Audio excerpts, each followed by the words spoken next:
Hey guys, Misty here with Welch's Workshop, and today I'm going to be doing a tutorial on how to make our perfect creaseless FOE hair ties.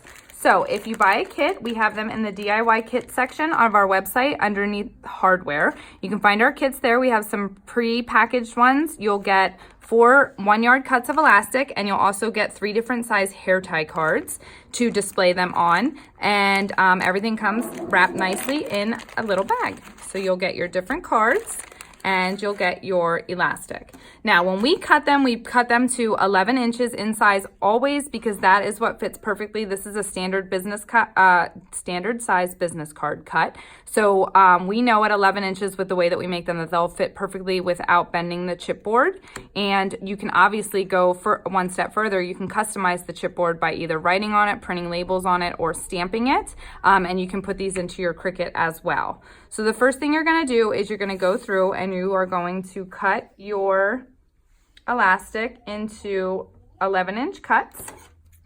And you can get 3 out of 1 yard, and then you're gonna have a little excess piece that you can either throw in the garbage, you can give to your kids to do little arts and crafts, anything you want. Now we do flat cuts. I have seen lots of people do fancy little like angles and such so that they look a specific way when they're done and when they're cut, but we just do flat cuts, and you can go back through and you can clean them up. Now, I make mine exactly the same way every single time. You're gonna see a lot of different techniques. I'm gonna go over this quite a few times for you guys to try and get my technique down. If you find something that works better for you, that's fine. I'll just give you a couple suggestions as I go through. So the first thing you're gonna do is you're gonna make your ends meet. Make sure you're perfectly straight here. I'm gonna do a couple kind of quickly just to get myself into the rhythm here, and then I'll go back through and I'll slow it down.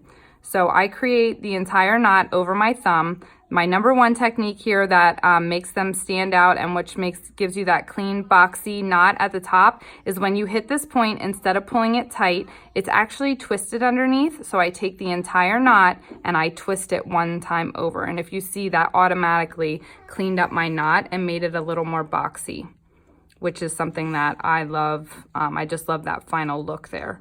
So that's what the final product is, and you can kind of manipulate it a little bit from there so that all your knots are the same size, all your ties at the end are the same.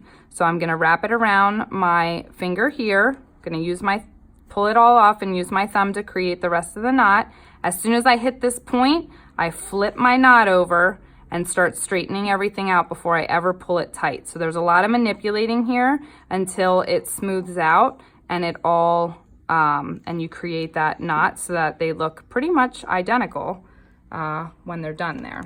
So again, I'm gonna fold it in half. I hold it like this. I wrap it around my finger, hold it here, pull this off, and I'm gonna do it all with my thumbs. Pull that knot through, make sure everything's nice and straight. Flip this over to straighten it all out. I don't like that one.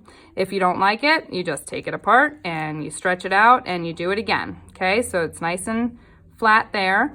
And you'll find you'll get a preference. I prefer solid elastic the most. I think that it just works the nicest, so I'm not messing with the way the prints feel, but I can manipulate that. I'm gonna flip that over, and then I'm gonna start manipulating it before I pull that knot. And you don't wanna cinch the knot down tight. That'll happen when your clients put them in their hair. So you don't need to go about doing that for them. They'll get naturally tighter on their own. So I just like that presentation, like that look. So I don't pull them down too tight like this.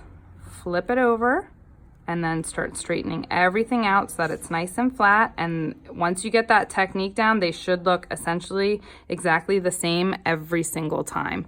And you'll get the hang of like which way you should hold it so that the print's facing up and facing down. That mermaid one, technically it's upside down for my cards, but you can just put it the other way when you display it if you have a certain way that you like it to look. So I hit this point, I flip that. That's the biggest thing for me, is what I think makes them look so nice and clean. When you've made a bunch, I think Jenny does 40 at a time. I like to do, I do them in 10s. So then I'll go through. You want to take your lighter and you want to very quickly just singe the ends. This prevents fraying. It's not a permanent thing. They can always be singed again by your clients or by yourself if you're using them and you see that they start to get, little strings at the end there.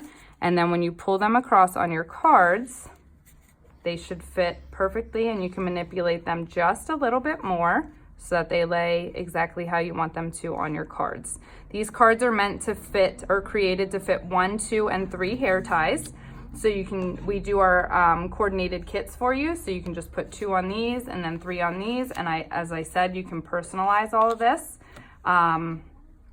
with different varieties. You get the technique down of which way, like I said, you need to hold it. Like this would need to be displayed differently, obviously, because I made it upside down depending on which way you're looking at it. Do I have any solids in here? I don't see any solids. Okay, so I'm going to do a couple more for you close up, and then that's it. So I'm going to meet this up. I'm going to wrap it around my finger here. I'm going to take everything off so I just have this loop available. I'm going to use my thumbs to get the rest of this in here. First, I'm going to straighten those out a little bit. I'm going to flip that knot over, and then I'm going to start trying to create that box that I like there until it looks like the rest of them. So they should all match up nicely. And one more. This video will be featured on our YouTube channel along with other tutorials. You can find all of these kits at www.welchesworkshop.com.